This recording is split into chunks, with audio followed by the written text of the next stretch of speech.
الحمد لأهله والصلاة على أهلها أما بعد فأعوذ بالله من الشيطان الرجيم بسم الله الرحمن الرحيم وكلوا واشربوا حتى يتبين لكم الخيط الأبيض من الخيط الأسود من الفجر ثم أتموا الصيام إلى الليل صدق اللہ العظیم۔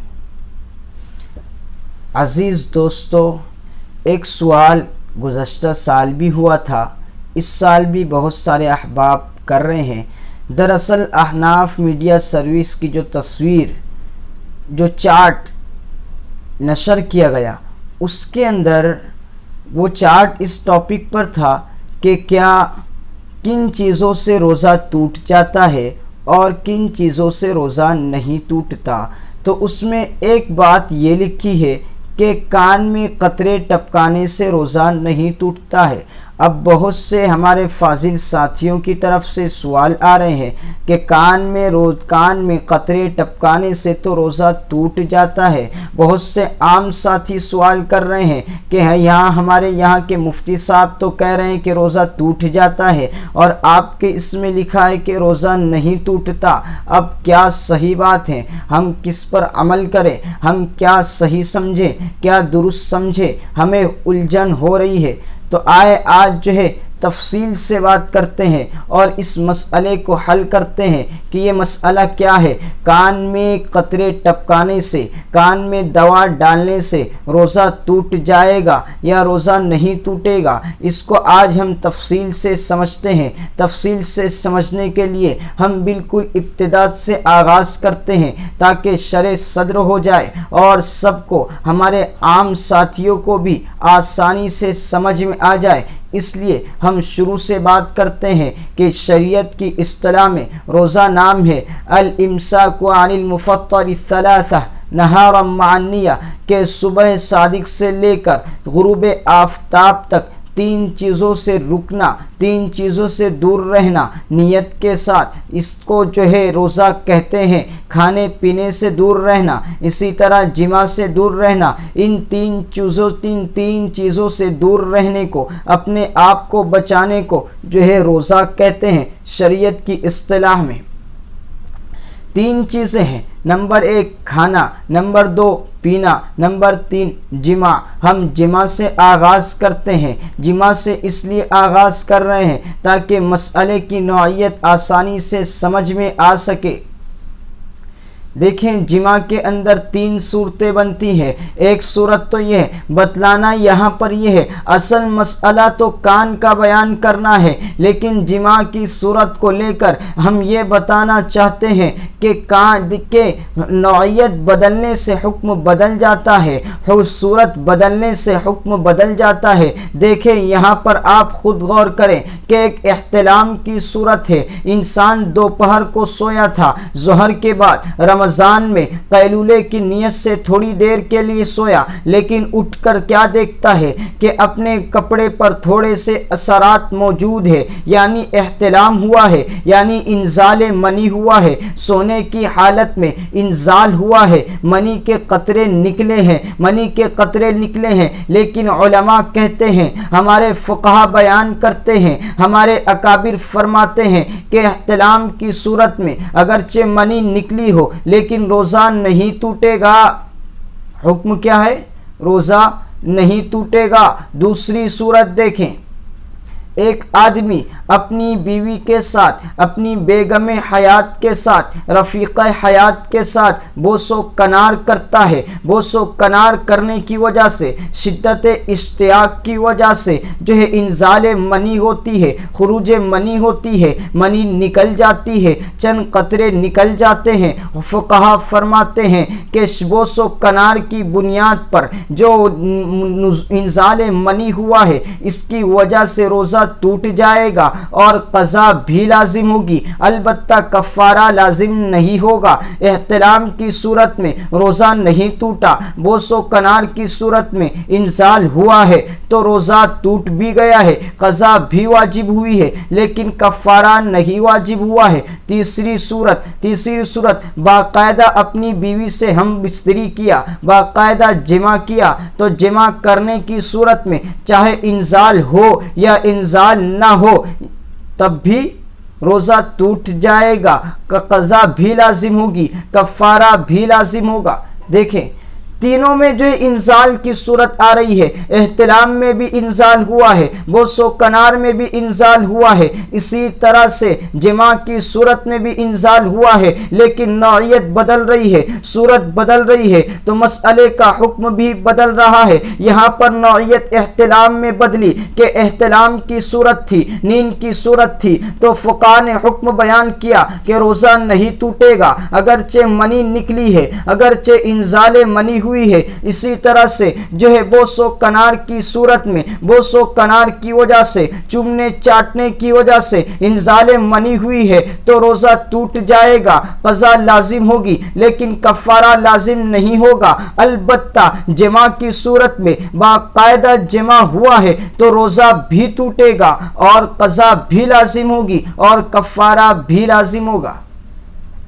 تین صورتیں ہیں، حکم الگ الگ ہے، تینوں میں منی نکل رہی ہے، تینوں میں انزال منی ہو رہی ہے، حکم کیوں الگ ہے اس بات کو سمجھیں۔ یہ ہم تمہیدی گفتگو کر رہے ہیں، اپنے اصلی مقصود پر پہنچنے کے لیے تمہیدی گفتگو آسانی کے لیے کی جاتی ہے۔ حکم بدلا ہے کیوں؟ احتلام کی صورت میں اس لیے کہ شریعت نے جماع کی صورت میں روزے کو مفسد صوم کہا ہے، مفتر صوم کہا ہے کہ روزہ ٹوٹ جائے گا جماع کی وجہ سے، اور فقہاء اس کی تصریح کرتے ہیں، فقہاء اس کو بیان کرتے ہیں، اس کی وضاحت کرتے ہیں کہ احتلام کی صورت میں آدمی سویا تھا تو نہ صورتاً جمع پایا گیا، نہ مانن جمع پایا گیا، نہ حقیقت میں ملاپ ہوا ہے، نہ مانن ملاپ ہوا ہے، ہم بستری نہیں ہوئی ہے، اس لیے جمع کے معنی اس میں نہیں پائے گئے ظاہراً بھی و مانن بھی، اس لیے روزہ نہیں ٹوٹے گا۔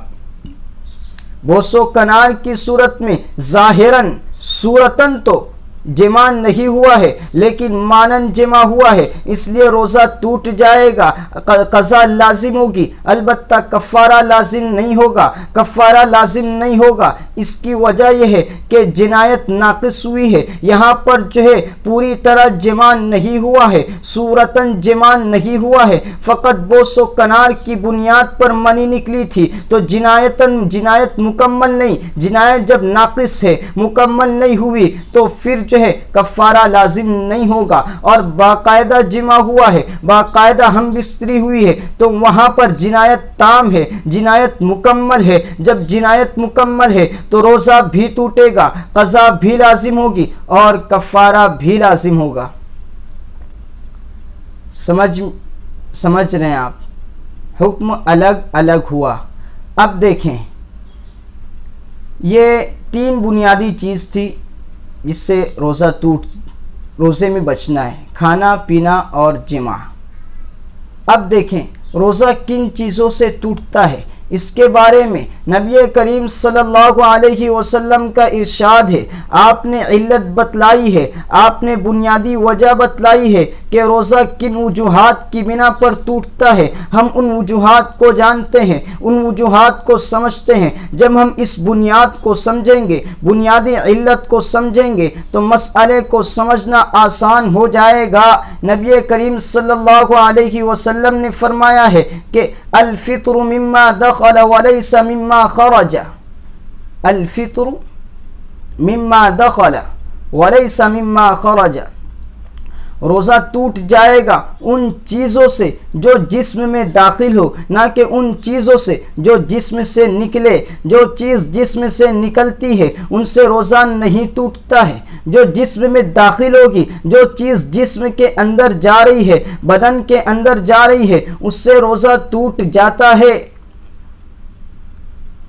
لیکن جو چیز جسم سے بدن سے باہر نکل رہی ہے اس سے روزہ نہیں ٹوٹتا ہے۔ اسی طرح سے جو ہے حضرت عبداللہ ابن عباس رضی اللہ تعالی عنہ کا قول موجود ہے، الفطر فی الصوم مما دخل ولیس مما خرج، کہ جسم روزہ ٹوٹ جاتا ہے ان چیزوں سے جو جسم میں داخل ہو، ان چیزوں سے نہیں ٹوٹتا جو جسم سے خارج ہو، جو جسم سے نکلے۔ اسی طرح سے حضرت عبداللہ ابن مسعود کا قول موجود ہے کہ انما الوضوء مما خرج وليس مما دخل والفطر في الصوم مما دخل وليس مما خرج، کہ وضو ٹوٹتا ہے ان چیزوں کی وجہ سے جو جسم سے نکلے، جسم سے جو چیز نکلتی ہے ان کی وجہ سے وضو ٹوٹ جاتا ہے، اور جو چیز جسم کے اندر داخل ہو تو اس سے وضو نہیں ٹوٹتا۔ لیکن روزہ اس کے برعکس ہے، جسم سے کوئی چیز اگر نکلتی ہے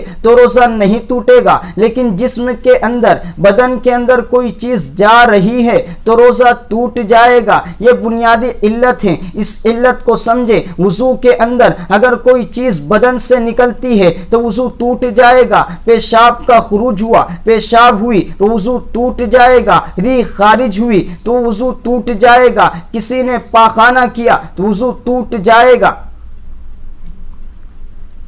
لیکن روزے کے اندر کوئی چیز بدن سے نکل رہی ہے تو یہ اصول ہے کہ روزہ نہیں ٹوٹے گا۔ ریح خارج ہونے سے روزہ نہیں ٹوٹے گا، اسی طرح سے پاخانے سے روزہ نہیں ٹوٹے گا، پیشاب سے روزہ نہیں ٹوٹے گا۔ لیکن نبی کریم صلی اللہ علیہ وسلم کے فرمان کے مطابق ہی ایک چیز اس سے مستثنی ہوتی ہے۔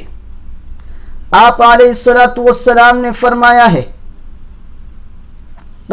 الٹی کرنا، الٹی کے بارے میں آپ کا فرمان ہے من قاء فلا قضاء علیہ ومن استقاء عامدا فعلیہ القضاء، جس شخص کو الٹی ہو جائے خود بخود تو اس کا روزہ نہیں ٹوٹے گا، لیکن جو جان بوجھ کر الٹی کرے، جیسے کہ انسان اپنے اختیار سے پیشاب کرتا ہے تو اسی طرح انسان خود سے الٹی کرے تو خود سے الٹی کرنے کی وجہ سے روزہ ٹوٹ جائے گا۔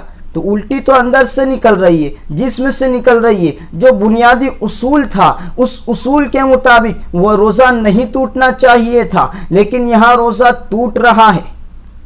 تو یہ جو ہے یہ تخصیص ہے، یہ مسئلہ مستثنی ہے، یہ سمجھیں۔ تو طے کا مسئلہ الگ ہے، مستثنی ہے۔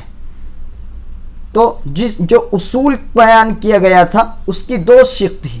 ایک شق تو یہ کہ جو چیز بدن سے نکلے اس سے روزہ نہیں ٹوٹتا، لیکن الٹی کا مسئلہ اس سے خارج ہے، اس سے الگ ہے۔ اور دوسری شق اس اصول کی، اس بنیاد کی یہ تھی کہ جسم کے اندر کوئی چیز داخل ہو تو اس سے روزہ ٹوٹ جاتا ہے، لیکن اس سے بھی جو ہے مستثنیات ملتے ہیں، اس سے بھی چند چیزوں کی تخصیص ہو جاتی ہے، جیسے کہ جو سرما لگانا، آنکھ میں سرما لگانے کی وجہ سے روزہ نہیں ٹوٹتا ہے۔ نبی کریم صلی اللہ علیہ وسلم کی خدمت میں ایک شخص آیا، اشتکت عینیہ، اس نے اپنی آنکھوں کے درد کی شکایت کی کہ میری آنکھوں میں درد ہے، افاکتحل وانا صائم، کیا میں آنکھ میں سرما لگا سکتا ہوں جبکہ میں روزے سے ہوں، میں روزے دار ہوں؟ نبی کریم صلی اللہ علیہ وسلم نے فرمایا کہ جی ہاں، آپ روزے کی حالت میں سرما لگا سکتے ہیں۔ اسی طرح سے ایک اور روایت موجود ہے حضرت انس بن مالک رضی اللہ تعالیٰ عنہ کے بارے میں کہ انہو کان یکتحل وہو صائم، کہ آپ روزے کی حالت میں سرما لگایا کرتے تھے۔ نبی کریم صلی اللہ علیہ وسلم کے بارے میں بھی روایت موجود ہے کہ آپ روزے کی حالت میں سرما لگایا کرتے تھے۔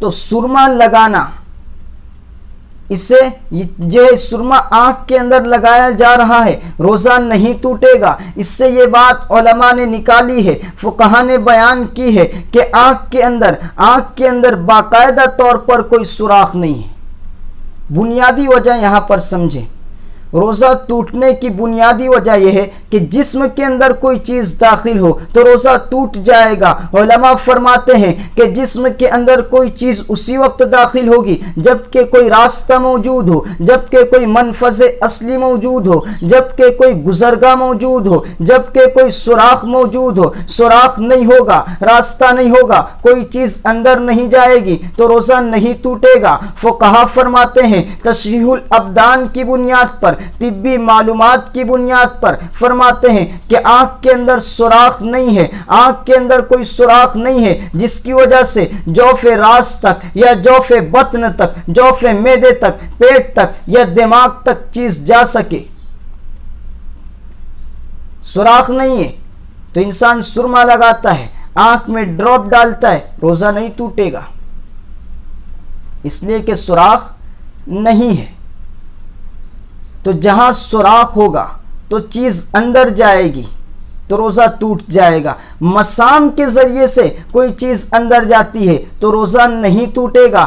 آنکھ کے اندر جو ہے، آنکھ کی تحقیق یہ ہے کہ آنکھ کے اندر جو ہے بالکل باریک سا سوراخ ہے، اس لیے آپ ڈراپ ڈالیں یا سرما لگائیں تو سرمے کی ٹھنڈک محسوس ہوتی ہے، اگر سرما تیز ہے تو تیز جلن محسوس ہوتی ہے۔ تو یہ آنکھ کے اندر بہت باریک سا سوراخ ہے، بالکل جو ہے مسام کی طرح، مثل مسام سوراخ موجود ہے جس کا اعتبار نہیں کرتے کہ اس سے اندر چیز جائے گی۔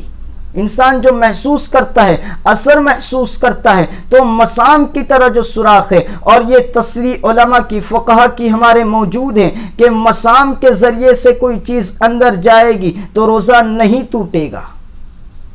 تو آنکھ میں مسام کے ذریعے جاتی ہے۔ دیکھیں آپ اس کو سمجھیں کہ انسان کے جسم میں مسام ہوتے ہیں، آپ دیکھتے ہیں پسینہ نکلتا ہے تو یہ باریک باریک سے سوراخ جن کو مسام کہتے ہیں، یہ مسام کی وجہ، مسام کے ذریعے سے پسینہ نکلتا ہے۔ تو آدمی اگر نہائے گا، نہانے کی وجہ سے روزے کی حالت میں پانی کے قطرات اندر جاتے ہیں، ٹھنڈک محسوس ہوتی ہے، تیل لگاتا ہے، جسم کی مالش کرتے ہیں تو تیل اندر جاتا ہے، یہ مسام کے ذریعے جا رہا ہے۔ پانی کی ٹھنڈک مسام کے ذریعے سے اندر جا رہی ہے۔ تیل سر میں لگایا، تیل سر کے اندر جا رہا ہے، مسام کے ذریعے جا رہا ہے۔ تو مسام کے ذریعے اگر کوئی چیز اندر جائے گی روزہ نہیں ٹوٹے گا، روزہ نہیں ٹوٹے گا۔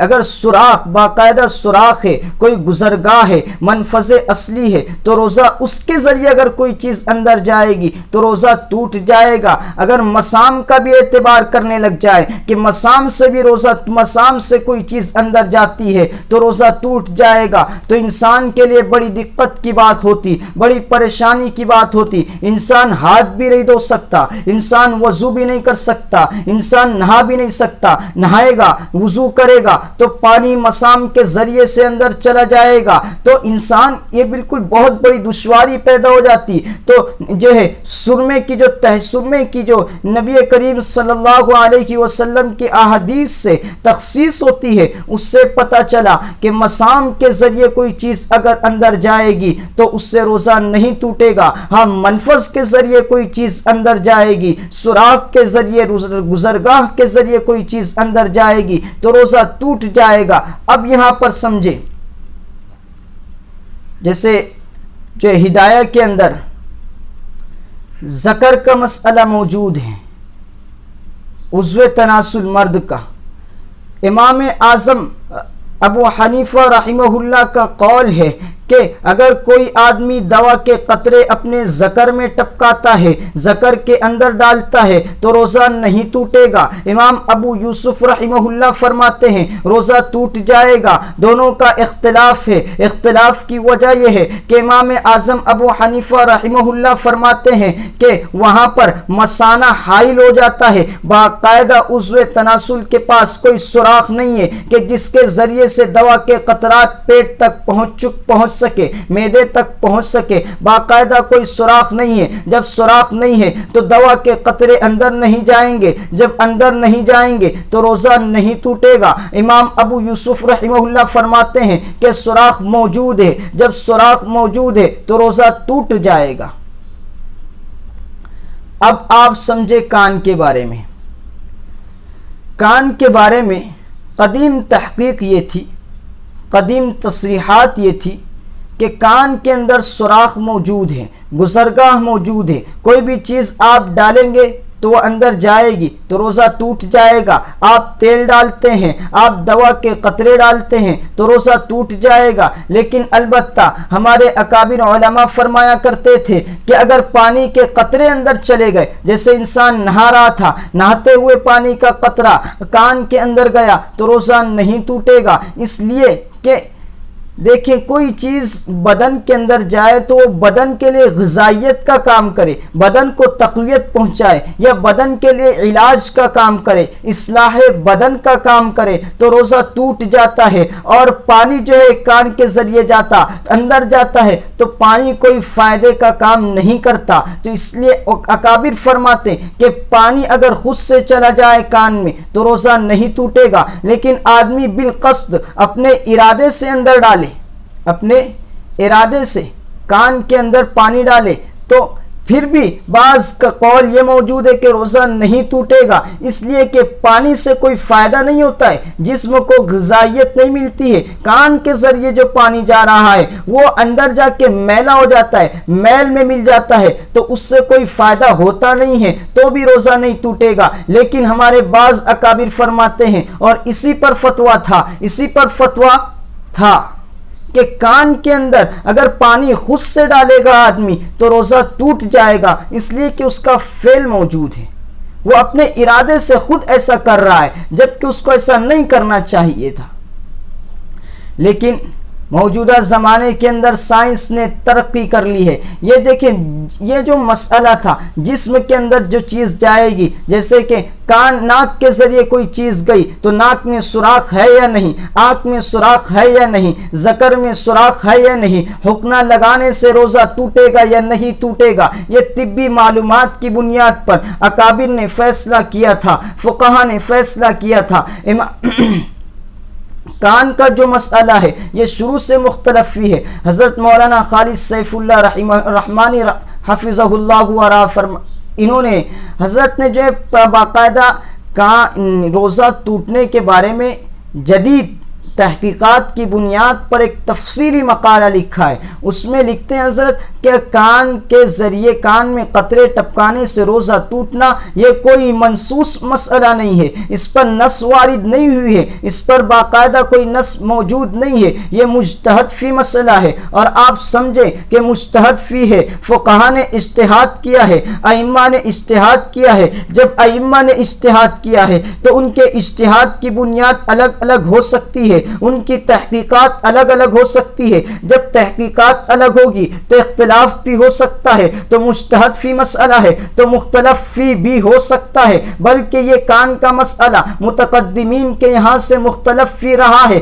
حضرت مولانا خالد سیف اللہ رحمانی اپنے فتوے میں اور اپنے تفصیلی مقالے میں لکھتے ہیں کہ کان کے بارے میں امام اعظم ابو حنیفہ اور دیگر ائمہ کا قول یہ رہا تھا، نقطہ نظریہ یہ رہا تھا، یہ تھا کہ کان میں اگر کوئی چیز ڈالی جائے گی تو روزہ ٹوٹ جائے گا، اس لیے کہ منفذ موجود ہے، گزرگاہ موجود ہے۔ لیکن صاحبین کا قول یہ موجود ہے، آپ اپنے مقالے میں لکھتے ہیں کہ صاحبین فرماتے تھے کہ کان کے اندر کوئی منفذ اصلی موجود نہیں ہے، سوراخ موجود نہیں ہے، اس لیے روزہ نہیں ٹوٹے گا۔ تو متقدمین کے یہاں سے یہ مسئلہ مختلف فی رہا ہے۔ جب مسئلہ مختلف فی ہو اور مجتہد فی مسئلہ ہو، اجتہادی مسئلہ ہو، تو اس میں کسی بھی ایک سمت پر زور نہیں دیا جائے گا، اس میں جھگڑے کی ضرورت نہیں ہے، انتشار کی ضرورت نہیں ہے۔ آپ اکابر کی جس جماعت کی طرف میلان رکھتے ہیں آپ اس پر عمل کریں، یہ سارے اکابر ہمارے ہیں،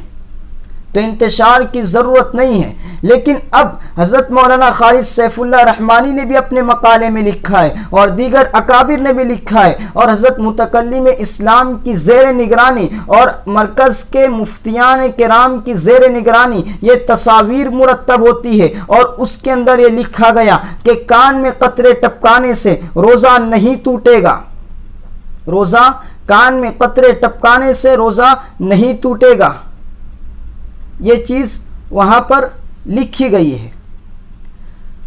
تو یہ جدید تحقیقات کی بنیاد پر اس زمانے کے اندر میڈیکل سائنس نے بہت ترقی کر لی ہے. طبی جو تشریح الابدان کا فن ہے، علم الابدان، یہ بہت آگے تک پہنچ چکا ہے. انسان کی باڈی کے ایک ایک پارٹس کو بغور سے بغور جائزہ لینا آسان ہو گیا ہے، ایک ایک چیز کو دیکھنا آسان ہو گیا ہے. انسان کے جسم کے اندر ایسے خلیے جو نظر نہیں آتے ہیں ان کو بھی انسان بہت اچھی طرح سے دیکھ لیتا ہے. ایسے خلیے جنہیں ہم دیکھ بھی نہیں سکتے انہیں دوربین کے ذریعے اور مشینوں کے ذریعے بہت بڑا کر کے دیکھا جاتا ہے. تو یہ جدید تحقیق کہتی ہے کہ کان میں کوئی سوراخ نہیں ہے، کان کے اندر ایسا سوراخ نہیں ہے کہ جس کے ذریعے حلق تک کوئی چیز پہنچ سکے، لیکن اثر جو پہنچتا ہے جیسے کہ آنکھ کے اندر آپ کوئی چیز ڈال رہے ہیں تو اثر محسوس ہوتا ہے، جلن محسوس ہوتی ہے، ٹھنڈک محسوس ہوتی ہے. یہ مسام کی بنیاد پر ہوتا ہے. تو کان میں کوئی منفذ اصلی نہیں ہے، یہ جدید تحقیق ہے. اور اس زمانے کے اندر سائنس نے جو تحقیق کر لی ہے اور جسم کے ایک ایک پارٹس پر غور کر کے جو چیز ایک ایک چیز سامنے آ گئی ہے، تو طبی معلومات یہ پہلے بھی یہ مسئلہ جو تھا یہ طبی معلومات کی بنیاد پر اس پر اجتہاد کیا گیا تھا. تو آج بھی طبی معلومات کی بنیاد پر ہمارے اکابر نے ترجیح اس کو دی ہے کہ کان میں قطرے ٹپکانے سے روزہ نہیں ٹوٹے گا. امید کرتے ہیں کہ آپ مسئلے کو سمجھ رہے ہوں گے. تو یہ ایک اجتہادی مسئلہ ہے اور موجودہ زمانے کی تحقیق اب یہ بتلاتی ہے کہ کان کے اندر کوئی منفذ اصلی نہیں ہے، کان کے اندر کوئی گزرگاہ نہیں ہے، کان کے اندر کوئی راستہ نہیں ہے. جب راستہ نہیں ہے تو کوئی قطرے ٹپکانے سے، تیل ڈالنے سے اندر جائے گا نہیں. جب اندر جائے گا نہیں، جدید سائنس کہتی ہے کہ کان کے اندر ایک پردہ ہے، وہ پردہ ہی قوت سماعت ہے. وہ پردہ کوئی چیز اندر جانے نہیں دیتا. جب چیز اندر نہیں جائے گی تو روزہ نہیں ٹوٹے گا. علت نہیں پائی جائے گی، بنیادی وجہ نہیں پائی جائے گی. جب بنیادی وجہ ہی نہیں پائی گئی تو روزہ بھی نہیں ٹوٹے گا. تو اس لیے اس تصویر کے اندر واضح طور پر لکھا گیا ہے، یہ سمجھیں. اور اس زمانے میں تحقیق آ چکی ہے تو ہمارے اکابر اس تصریح کو نقل کر رہے ہیں تو اسی پر عمل کیا جائے، اسی کو عام کیا جائے. یہ ایک اجتہادی مسئلہ ہے، اس لیے اس میں انتشار پھیلانے کی، اختلاف کو زور دینے کی ضرورت نہیں ہے. ہمارے اپنے اکابر ہیں، جس کی طرف میلان ہو ان کا دامن تھام کر رکھے. اللہ تبارک و تعالی ہم تمام کو اسلام کی صحیح ترجمانے کی توفیق عطا فرمائے اور اسلام پر پابند رہنے کی توفیق عطا فرمائے اور اسلام کی صحیح معنی میں خدمت کے لیے قبول فرمائے. وآخر دعوانا ان الحمد للہ رب العالمین.